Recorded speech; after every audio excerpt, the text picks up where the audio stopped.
It's the Frosty Banks Show. Yeah.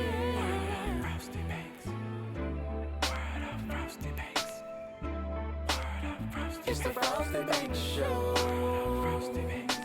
Yeah.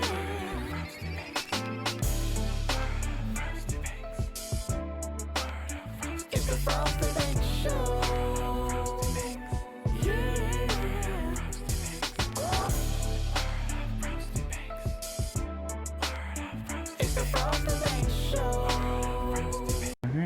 What's going on, everybody? It's your boy Frosty Banks. Here I have a wonderful story that I'm about to bring to you guys, and I have my barber, good friend, and new mentor, Marvin. What's going on with you? Peace. Everything's good. Everything's good. So, how has the new year been for you? It's pretty good. COVID-19. Mm-hmm. New business, new time, but it's been good. Okay. What have you learned from COVID? What have I learned from COVID? Patience. Learn patience, man. Learn to relax, and just to go with the process. Go with the flow. You know what I'm saying? That's what it is. Patience, relax, and go with the flow. And to watch, to look, to pay attention more to yourself, pretty much. That's good. That's something that I learned during this whole process for me, especially that now that I feel like I'm elevating level. So I want to start with your humble beginning. I want you to let the listeners and the viewers, how was your upbringing and how has it been very beneficial for you through this whole entire process? Upbringing is pretty much, man, just kind of with this time, just the upbringing pretty much is something that you're used to. Mm-hmm. It's not far-fetched from how, I was raised, basically. Mm-hmm. You know what I'm saying? So it's almost like just going back to the basics of just, having a childhood experience into adulthood. So it's really it's not a change, man. It's a reminder, basically. Okay. It's a reminder. And just this whole COVID-19 just reminded me of how to get back to the basics of who you are, who you've been. Like I said, it's just a time of just self-reflection, resorting back to your training, resorting back to, just the simplicity, the simple things in your life, Okay. Pretty much, man. Nothing. I wouldn't say it's rocket science, but going from what you say from clashy back to ashy type of situation. I gotcha. I understand. How long have you been an entrepreneur?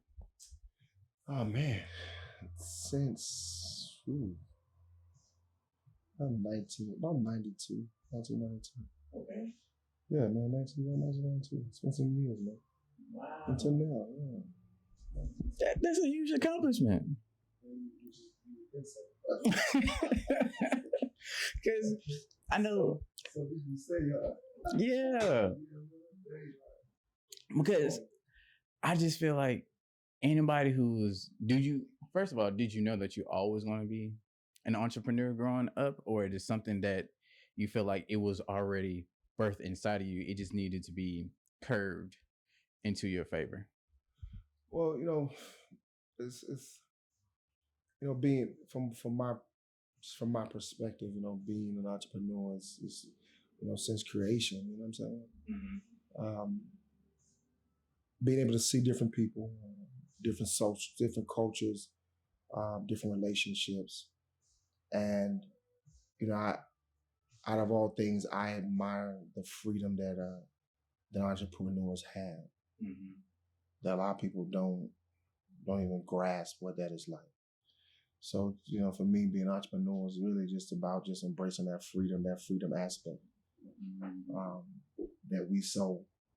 that we readily come here with. And over time, through socialization, we take on different aspects of where we think we should be based on what someone has conditioned us to see, conditioned us to be there. But just as an entrepreneur, just that spirit of freedom, of independence and self-control, that's something that, I felt I wanted to build on. Okay. And that led me, ups and downs, but overall it's like, just the freedom, just the independence, you know what I'm saying? The solitude, those are aspects of self-development that I find that's just been key, man, this whole overall experience. Oh, okay. What was your first time you cut somebody's hair and you was like, oh, I got this. This is mine? Well, just, cutting hair, just being a barber, is for me is being an artist. It's never the thing where I've said I got it. It's the aspect of just being the artist where I've said, oh, I see this. You know what I'm saying? I can actually do my work and see my work, but not only do it and see it, but I can explain exactly why I did it. And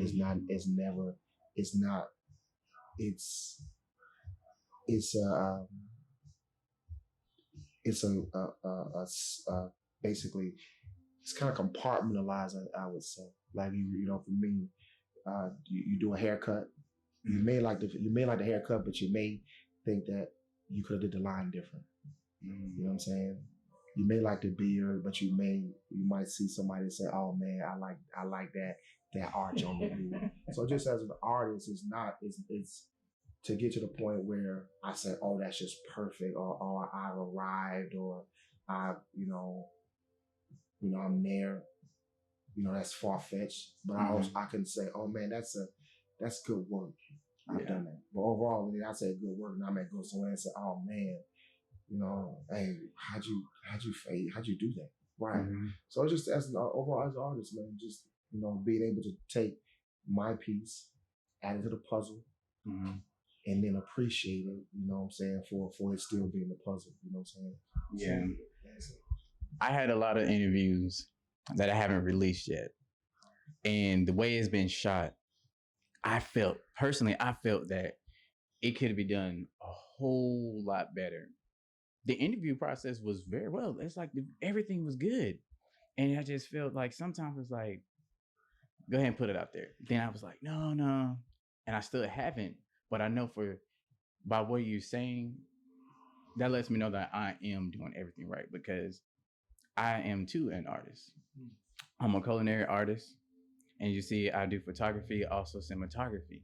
And I just felt like, hey, while I'm holding all these jewels from people, it's just time for me to go ahead and release it out, because we're all here to help one another out. And what good is going to do if I'm just keeping this to myself? No matter how it looks, I hope that everybody appreciates the context that I'm bringing forth through my art, for people to see it and people like, wow, you should have been dropped this long time ago. Because right now there's a particular celebrity that I did an interview last year in June. When I tell you, the atmosphere is saying, go ahead and release it. Go ahead and release it. You're going to need it. But I'm not a clout chaser. But it just seems everything is coming to my favor to drop this piece of art. So I'm finally going to do it. But that's artistry. That's the thing about being an artist. It's about being an artist. I heard someone say that talents, gifts, a lot of times they choose you, and they choose you. You recognize it, and appreciate yourself and what you bring to the table for yourself. is that you accept that that's a part of you and you embrace it and you build on it. And to other people, they say, "Oh, that's a gift. That's a, you're skilled." But for you, it's just a part. It's actually working with yourself. It's a part of you, and you just love it. And so happen, humanity may say, "Oh, that's a great thing. You're a great artist." But if it was never identified, it would still be a part of you and what you still work on. That's the artistry. That's you being an artist. You know what I'm saying? It's like you respect every aspect of it is of your work, of you. And you're not defining it based on a perfection or perspective that is given to you through socialization or through community or whatever to say, "Oh, now you're ready." No, as an artist, as your gift, as your craft, your hard work, your commitment, your failures, your successes, that just make you just say, "Hey, man, hey, I'll do this." Yeah. You know what I'm saying? What it was like. What's the movie? Fucking Karate Kid. It says, "No retreat, no surrender." That's what it is. It's like, and you, when you put your best, you don't really care. You want people to admire it. You want people to say good things about it, but you want that person or those people that really, really can tell you, we can really, just in your relationship, like, "Oh man, that's really great," and I actually see it. That's the feeling, man. And that could just be one person. Yeah. It's like, I saw you do that. Why you do? I know, yeah. That's what it is, man. It's just that one person, just that one effect. You know what I'm saying? That's what it's. It's simple. It's simple, man. To me, it's simple. It's simple. I mean, you do the same thing too, because a simple lineup, a simple fade, that for somebody like myself who doesn't know how to cut hair, by you doing that for somebody, you are transpiring something greatness for that person, because it's a trickling down effect. And it was like, "Oh man, I got my fresh cut by Marvin." It was like, yeah. And it's like, "Ooh, you never know. He probably would get that job that he wanted, the girl that he probably wanted, a boyfriend, how the times are now." Or it's a lot of things you never know. It launched him I want to say his confidence is a lot better. And that's how I feel with my artwork. Is yesterday I uploaded some stuff on Instagram. I didn't think anybody was going to be paying attention. I got a lot of feedback. And these are some pictures that I've taken over the courses of years, some recent, and I'm just like, I love it. And it's just that look in that eye. And then when you look things through a different lens, sometimes you're able to bring up that beauty. Like, one of my favorite directors is Tim Burton's. He has the wonderful way of making sadistic, sad things look beautiful. If you look at The Nightmare Before Christmas, Frankenweenie, the first Michael Keaton Batman Returns, all those are gothic like elements, but they're also turned into a character inside of those projects that you love them and continuously over the years, for they can age within the time. And sometimes look at Basquiat. Basquiat didn't get his just due until a little bit after his death. And the reason why I said it is, sure, he went through all that period of trying to do something. And then in the latter of his years, he was getting his notoriety. But when his death came, his style was different and unique. And so that's why all his prized possessions is going for more than there are now, because that type of artist you never see anymore. Like how it is for like Miles Davis. When he brought in that type of fusion jazz, it went with him. Even though it birthed out different types of other jazz, but that particular one, that's the godfather of that particular item. And same thing, I know it's probably for you. Do you have like a unique style that you I want to say you embraced or you carved out for yourself when you're doing your business? Well, just again, I don't really. It's just being a barber. You got to say I didn't, because the business, it's multifaceted. Mm-hmm. Just being a barber, multifaceted. A lot it's relationship one. Mm-hmm. There's so many things that have been laid out by a barber's just the foundation of being a barber. What it's like to be a barber has been laid out. And for me is um, it's kind of disappeared. Mm-hmm. So for me, I don't say I do anything just unique or do anything different. I just look at what it is that has been done, Mm-hmm. and I just work. I work with that, because what happens is not typically, it's not the haircut that I feel I have to perfect. It's actually how I relate with my clients. That is the thing that, as a barber, that's carried me, is a relationship. You know what I'm saying? Mm-hmm. As a barber, um, being in this business so long, is really being the socialization of men, Okay. the socialization of Black men. But now, just lately, in the socialization of men, Mm-hmm. there's so many other things that, as a barber, that I've found in relationships, or just um, in our environment. There's so many things that is so much deeper than cutting hair. Mm-hmm. Yeah. Like my fresh line, my fresh line, my fresh fade, Mm-hmm. and then explain why guys and girls go to barbers who don't have fresh lines and fresh fades. Mm-hmm. You know what I'm saying? Explain why some people don't even get a haircut once a year.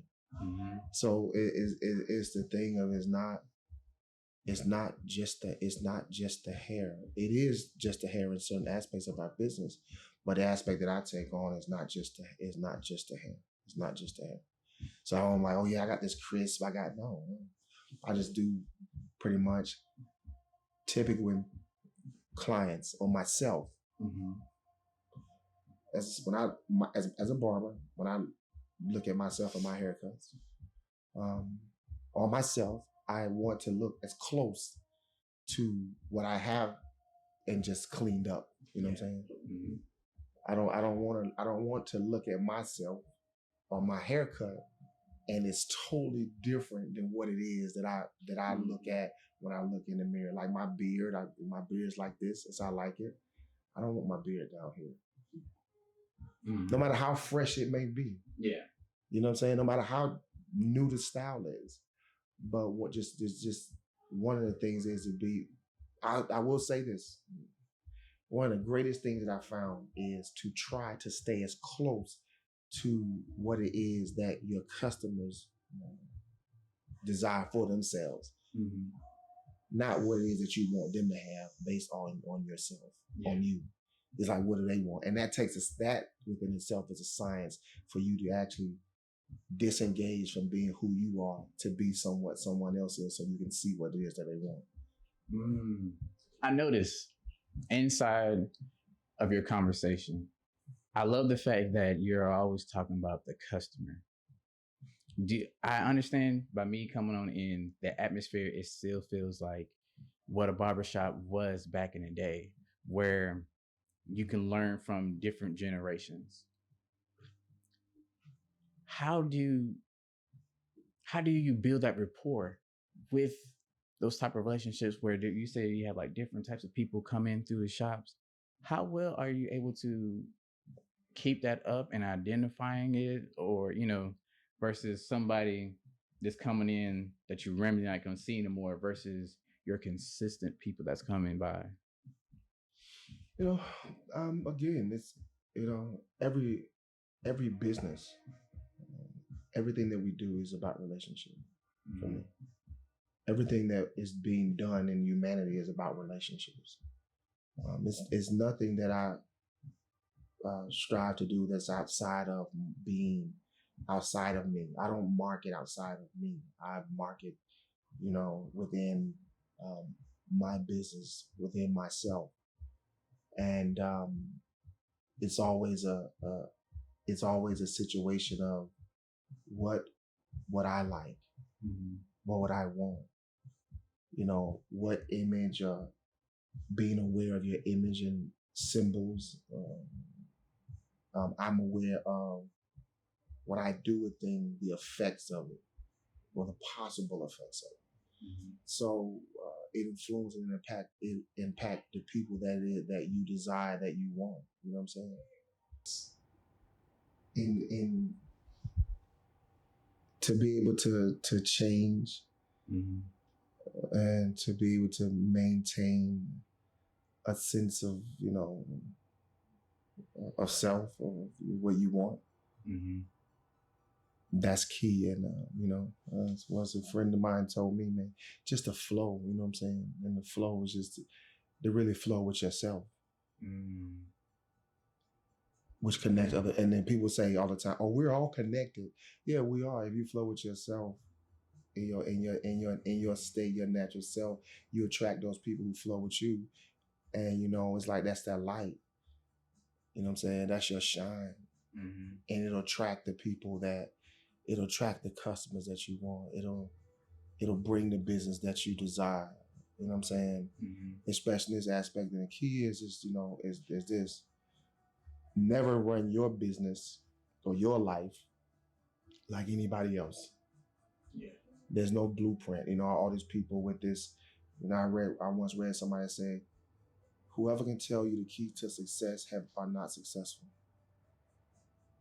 You know what I'm saying? Because your success is not their success. They may do a thing that you may not even be in the realm of doing, that may not be for you. I just say you can look at it and learn from it, but it may not be something that you can employ. But a lot of I find in humanity and life, people want to tell you what it is for you to be successful. And what you see is, since everybody is so successful, why many businesses failing now? Because the success is based on you being in a construct, not you being an individual in your own success. Yeah. So when they fall or they crumble, guess what you do? You fall and you crumble with them. Or you have restaurants that's been around for 40 years. Yeah. You understand? You have places been around forever, and you think to yourself, no one ever goes there. No one ever visits them. They ain't on the latest Instagram. They ain't on TV. You realize something, it's that it's your own success. It's your own success. All right. But pretty much that's and that's the thing. That's what so I don't, I'm not, man, I'm not this. No, there's some things I like. And then too, everybody has their own different version of level of success. Yes. Exactly. For me, I do want to reach the masses. At the same time, I understand what I need to do. But my success for me is somebody come to me and say, thank you for what you did. That's my level of success. Because I'm that kid who always pushing and never gets a second chance at things. And so when I get that second chance to do something, I crack it wide open. And then people say, oh man, we should have been. I said, everything happens for a reason.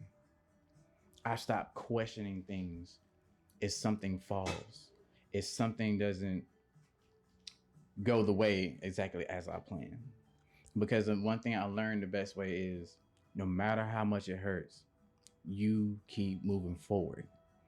And then I always tell myself, well, I have a story to tell at the end of the day, because I feel like everybody is going through the same thing, but at different levels and different stages of their lives. And when they're going through that situation, and how you persevere and you just go with the flow, even sometimes when the current, sometimes you're supposed to go against the current, and how you just keep on moving, and next thing you know, you got to the destination that you wanted to. We all heard, you aim high so you can get to where you're going to be. But I feel like if you're working towards the steps that you're trying to go to, it doesn't matter how you aim, because you should able to plan out your steps accordingly and be prepared for the bumps and bruises along the way. And then you like, I'm getting to the next level. For me, how far that I came from, a lot of people say, oh, you at the next level. I don't feel like I'm at the next level. And this goes back to what you said prior before, the artistry about everything. And also me become more comfortable with myself. Now I can say, man, this is a cool transition, but I know what the work is being done. I'm thinking I'm building a better foundation than I ever did before through previous situations that I've been in. And I feel like every foundation is key for your house to stand, your business to stand. And there's a lot of times, like I learned in this profession, it's okay to go with the trends and without the trends. Because when you go with the trends, it's one of those, okay, what you got next? And then next thing you know, people are like, okay, you just doing like this because this person X, Y, and Z. And then it's like, no, I'm just staying my course. I'm just being the little engine that could. And then next thing you know, I become bigger. I become greater. And then for me, keeping that same mindset is stay level, stay humble, be aggressive when you need to be. And then from there, here comes the fruits of my labor. Because again, my success for me is not the money, it's not the fame. It's me helping out people. People say, thank you for what you put out. I was thinking about that. I thought I was the only person who was thinking like that. Now I have a new way of thinking how to get through a situation. Parts of my podcast, I like to motivate people. I share, and a lot of people come a little bit into my world if I'm going through something, because when it gets me at the core, I know that it's birthing something. And then when it comes out and produce fruit, it's like, yo, that to me, the message is that, and it's just like, I know I'm doing something. Yeah, like after that, when you say trendsetters, trendsetters, trailblazers, people who are experimental, inquisitive. Mm-hmm. Those people with those personalities, they are needed. You know what I'm saying? They're needed, man. Just people who decide to do things different. They have that they add so much to the cause and effect of things. Mm-hmm. Doesn't make me or make someone greater who's a traditionalist or someone who's not, or you know what I'm saying? It's not about, to me, it's not about that label of, oh, you're a traditionalist, or you're a trailblazer, you doing things new. Everybody's needed. Mm-hmm.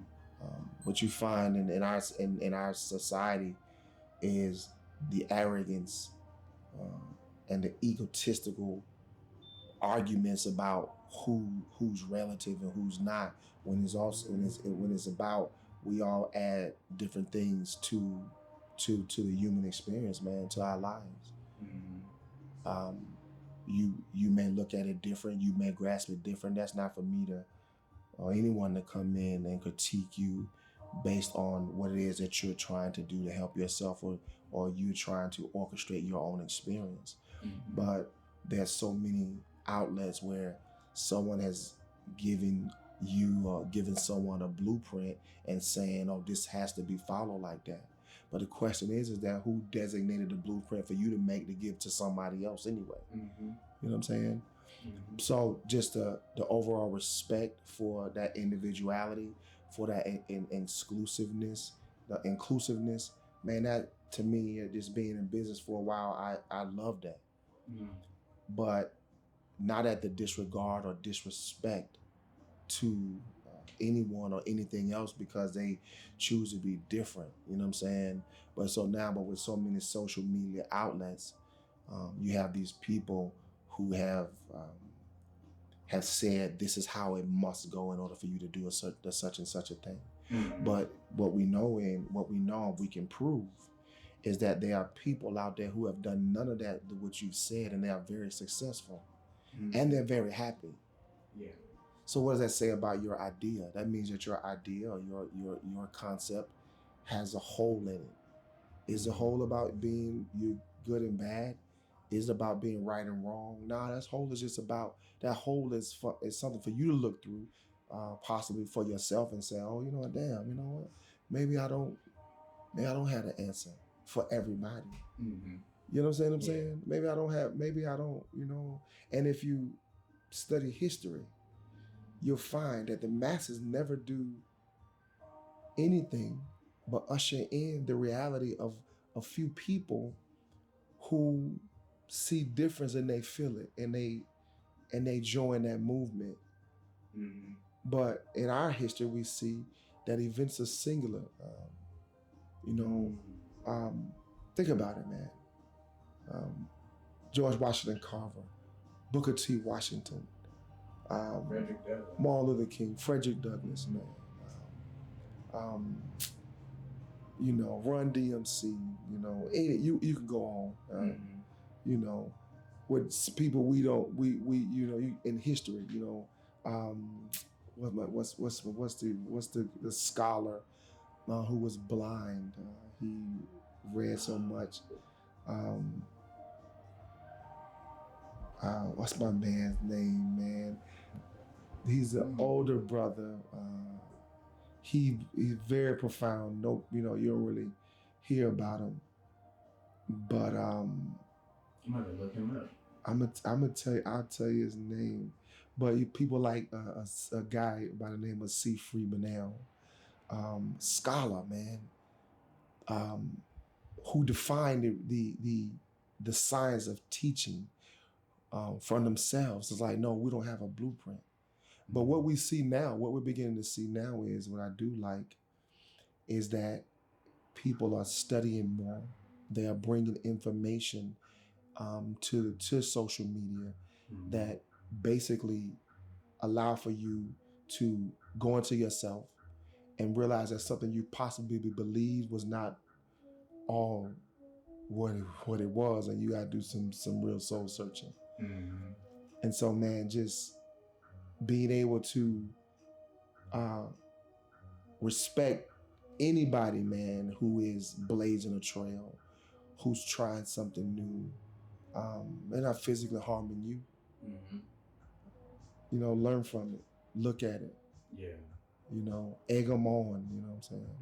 One was I'm an egger. I like to egg.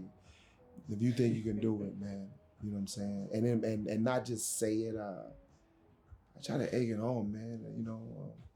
I have people around me who, even at the same time, man, they always they remind you, like, Mar, that's BS. You didn't. That was this. That was that. But ultimately, man, we here in the arena is that we just try to keep each other solid in the respect of, oh man, that's BS. You know what I'm saying? Nobody don't have to do that. Yeah. You know what I'm saying? But the masses we've known, and people may disagree with me, but the only thing the masses do is die. Okay? And they push the agendas of those who are forthright and willing to sacrifice themselves, that you may never see, but they have you to believe that that's what they would do. And the people pick up that baton. You know what I'm saying? No one calls anyone on the phone and say a revolution. The revolutionary, the teacher, the guru, comes out of dissatisfaction and change. And the people see that and they usher around that individual. That individual doesn't just, the people, they don't just come. The individual typically stands by him or herself. You think we love to talk about the story of Harriet Tubman. We talk about that. So you think the slaves came and got her, or did she come out of slavery and they said, "Wow, this one right here, we with this one." You know what I'm saying? Frederick Douglass. Frederick Douglass has a very interesting history. Since you said that, Frederick Douglass is this man who got behind an agenda, hopefully to draw attention to the agenda that he really wanted to support, and it never happened like that. And ultimately, I think that he died with a broken heart, like Martin Luther King as well, like Malcolm X. Senator Lewis. Yeah, think about it. Okay. Yeah, think about it. Yeah, think about it. Because when he had passed away last year, that was a lot of people words that was coming out naturally, and it felt like it was programmed for that to happen. That this man has fought for so many years just to see the bigotry still goes on. In my opinion, I think there's money in bigotry, and the reason why I say that because there are a lot of people that just do it just for the shits and giggles and stuff like that. And then next thing you know, it's like, oh, okay. But behind closed doors, they're not like that. Truths are told in jest. Mm-hmm. Typically what we find funny is also something that we have that we're inclusive of with it. It's like a comedian telling a joke about how black people do, Mm-hmm. Comedians are one of the great assets of mind control and social programming that we have, that exists in humanity to perpetuate perspectives and different agendas. And everybody, people play their part. When you think about mind control, you think about change, transformations. There are so many aspects of what is like to have a human experience, and typically we've been trained or conditioned to only deal with a certain aspect, and if that aspect does not align up with the agenda of those who we have selected as our leaders, as our holders of truth, then a lot of times we become disengaged, we become angry, disassociate from that. But when I recognize that we are world-class people, you know what I'm saying? We are universal, we are cosmic, then there's going to be different aspects of us that may not relate to me, may not relate to you, but it is relative for someone, and it helps us along the way. You know what I'm saying? But we have been given this agenda of civil rights. We've been given this agenda of inclusiveness. But just ancestrally and historically, again, there are only a certain amount of us who inherently in us that would do things that all of us would benefit regardless of whether we know it or not. You know what I'm saying? They have so many tests. They had a psychological tests and profiles. They have this, they do this, they study this. One was Hawthorne's Iron Monkey. They dealt with monkeys and how they will relate to their mothers. But also, they understand that animals, scientists and humanity understands that animals don't have to necessarily be related to one another to actually experience a thought that all of them share. Which is why you can be on one side of the world and someone else some other side of the world, and y'all doing the same thing, and y'all ain't never spoke. You don't even know each other. Mm-hmm. You know what I'm saying? It's like, they did a test where they had monkeys washing fruit on one side of the island.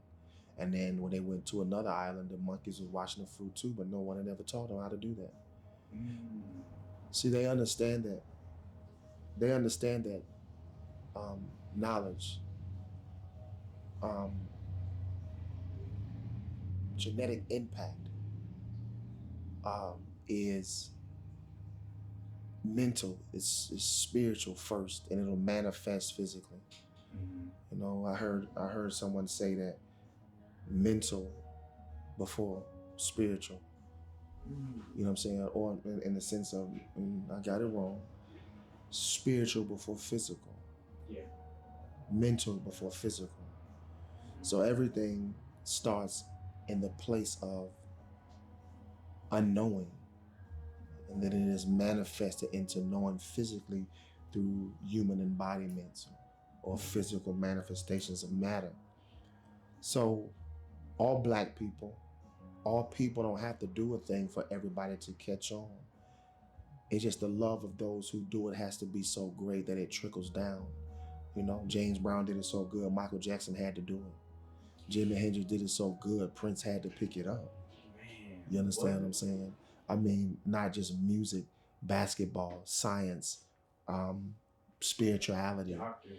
Yeah, doctors, everything, man, that we just found out recently that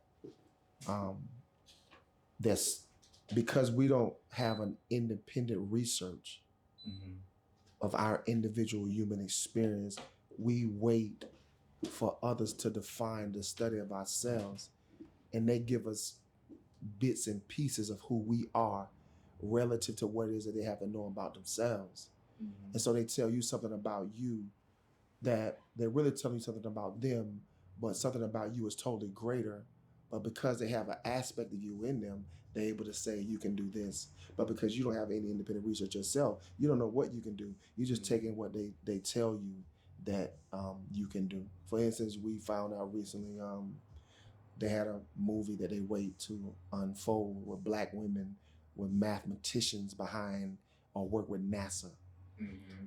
And they showed us, like, we was like, oh, but what we go through history and we'll find out is, and now they're finding out, they're actually revealing, we're shocked, but they always know.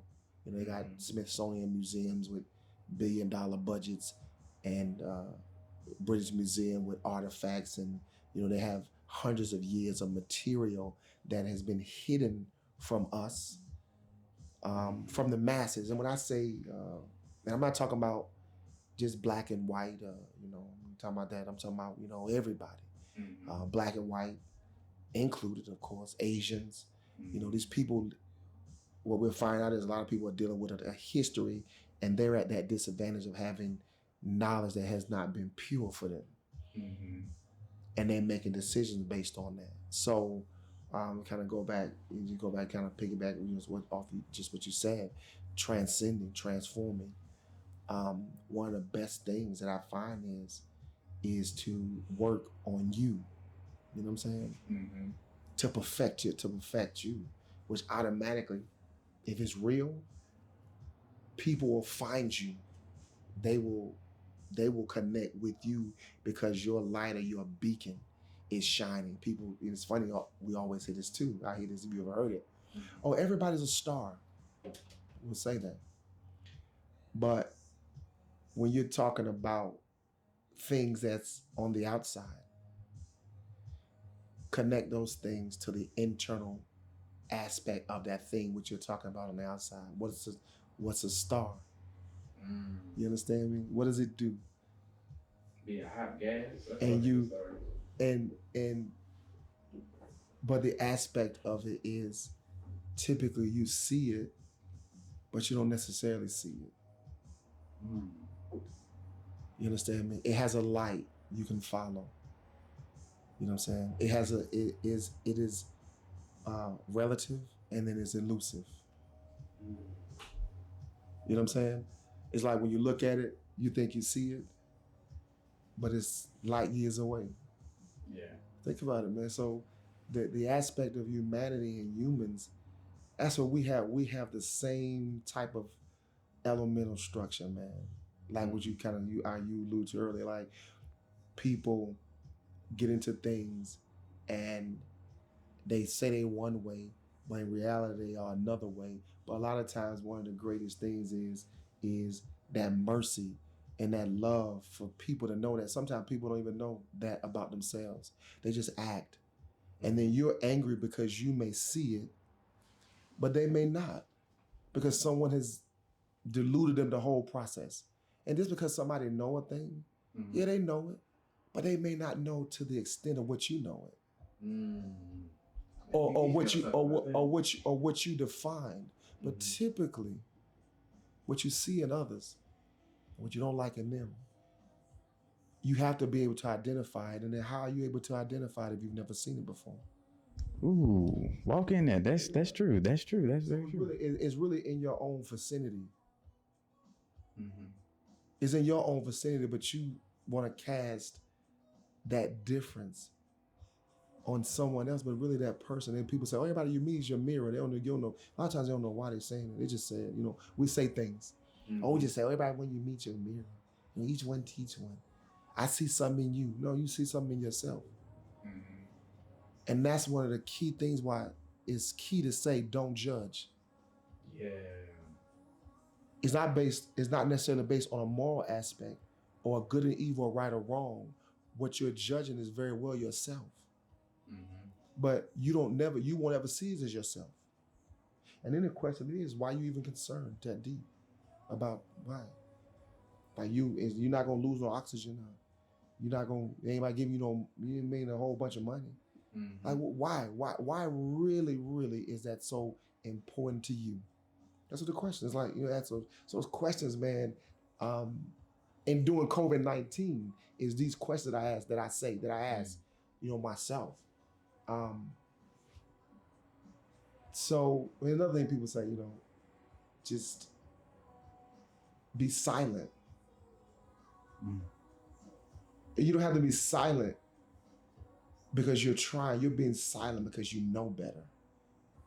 That your mouth is and your brain is filthy, and you got enough. You dealing with yourself for you to even keep babbling about somebody else or what they not doing or what they should be doing or how they should be. No, you need to worry about yourself. Yeah. You know what I'm saying? And it just getting on that is like people want to change other people. They want to tell other people things, but you can't even change yourself. Think about how many people say, I love the New Year resolution. A friend of mine said to me, I don't want anybody to write a New Year's resolution for 2020. And I'm saying to myself, why are you saying that? And they went on to say, you know what? They didn't do nothing for 7 months for 2020. Hello. Your New Year hadn't even jumped off. So the thing that I ask now, whenever I ask myself, bro, do you know how hard it is for you to lose weight yourself? Do you know how hard it is for you to stop doing something that you doing, but yet you are so key in teaching the masses, teaching others? And really, really, the reality is that not that we're teaching, it's being able to join others. Join others, build yourself, and ultimately build others. Yeah. Cause you in the ring too. But you want to be outside the ring telling somebody, hey, this is what you need to do. And you can't even do that. Yeah, right. You ain't fight. You can't fight them. But here you go. Oh yeah. But you can't. Guess what? Hey, guess what they say? You doing the podcast. Man, you need to do this. You could do this. You could do that. Well, you're not doing nothing. But you tell me what I need to do. I recently had a situation like that. You came in today, you just humble, like, brother, sir, I had lights and this. Like, nah, man, no. But did you remember the thing you said though? You was like, yo, man, everything happened for a reason. It's perfect. Yeah. Bask in that perfection, and a friend of mine taught me that. Like, you need to bask in your accomplishments. not bask in what it is that you think where you should be, what you should have brought. Like, no. If you got that one piece of bread, bask in eating that one piece of bread. Stop worrying about talking about, you know what, man, I had that one piece of bread, but boy, if I had it toasted, man, if I had that ketchup on it, man, if I had that extra jelly, you feel me? No, nigga, you got toast. You got a piece of bread, and that piece of bread is good for you. It's good. Enjoy it. You know what I'm saying? And I say this too, man. We had this apologetic mindset. We have this is not great enough mindset, man. Mm-hmm. And that is the first, it's self-defeating. Oh, man. You know what I'm saying? We think about it. It's like, yes, we're perpetuating our own defeat. You know what I'm saying? Mm-hmm. It's always like, I'm sorry, my bad. And, the language that we're using is not in the fact of, there's nothing wrong with it. Don't get me, there's nothing wrong with apologizing. There's nothing wrong with it. But some things, you defeat yourself. We defeat ourselves by adding what can be better to what we already have that's great enough for us. Unnecessary adding extra adjectives. That's what I call it. Yeah, okay, Mm-hmm. right. Think about it. Mm-hmm. You're like, well, man, you good. Dude, when I tell you, it's like you just walking and talking to me right now. I know for me recently, in 2020, I spoke something to existence. And I spoke a lot of things to existence. And then a person wasn't appreciative of me. And then I become resentment of myself. Then I start to go down to a spiral. And then I was trying to birth something beautiful, but then it ended up fading away. And then I was just like, you know what? It had to happen. Because I was being truthful to myself. And then now, since I'm putting myself on a brand new foundation, like you said, follow the flow. Everything happens for a reason. If it curves it back around, knock that shit out the park. And that's why a lot of things I've been doing, every single avenue, I'm feeling like I got everything that I need. And then I spoke something to existence because what I wanted to do to add more to my artistry is coming. And I'm just being patient. So when the rest of the things come, just continue to improve, continue to show, and continue to remind us like, okay, that's all about, because like for me, I just feel like I'm just want to be selfish. And there's nothing wrong about me being selfish. I import a lot of unnecessary feelings out there, but now it's just the zero was there. Allow me to be that one for 21. And by me being that being selfish for myself, it can be more beautiful. I can be that monster. I can be that person who I want to be, that nobody cannot be but me. And then from there, people gonna be like, that's you? That was a former me. And that to me is gonna be a level of success, is like you still dictating what I used to do instead of the things that I'm already going to do, or the things that I did to say, wow, that's a brand new me. I love that. And I just feel like I call it the rope-a-dope, where you know how Muhammad Ali was like, this is like, oh, this the old you, like, nope, nope. And then when the next thing you know, they get tired, then you just, boom. It's like, oh, this is a brand new you. I can't mess with you. That elevation, that leveling up portion about it. And it's like what you said, coming back to all full circle. I'm becoming myself. I'm going with the flow.